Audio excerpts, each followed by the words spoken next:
salaamaaleykum sama gars yi baykat yi daa mel ne am nañ lu leen neex de mbaa jàmm ngeen fanaanoo ok heure ji gerte gi 280 francs la ko état bi daa jëndee léegi 305 francs la maanaam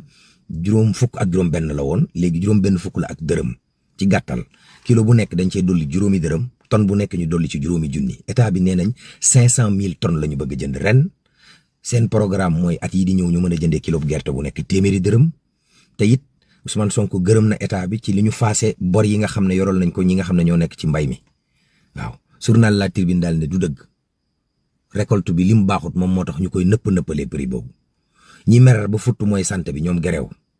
université Ziguinchor gerew yaa ngi tàmbali bëri état de grâce bi daa mel ne jeex na tàkk rek fi mu nekk nii waaw président Macky Sall dañ ko doon atte foofu sa France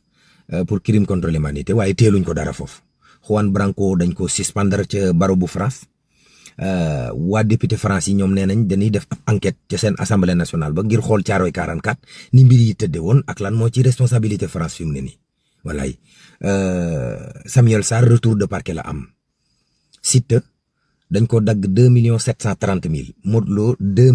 030 000 waaw waa jàmm gën nee nañ leen jox seenu couronne ñoom ñooy roi des arènes waaw bu leen kenn nax walaay dafa am seen ndaw su yor benn multiservice fii Liberté 6 ne dañ ko agressé ñaari moto moom mu porté plainte dem police yóbbu 3 millions xaalis bi mu jotoon a liggéey nangam enquête kat yi tee ko di ko laaj ndakate ndaw si moo jël 3 millions yi dem noos ci waaw jàpp nañ ko mu ngi fii ci kaso bi wallaay mbalit mi ba tey mu ngi jóge de concessionnaire yi ba tey ñu ngi fayaguñ leen de yendoog jàmm fanaan ak jàmm yendoog jàmm bisimilah jàmm ok salaamaaleykum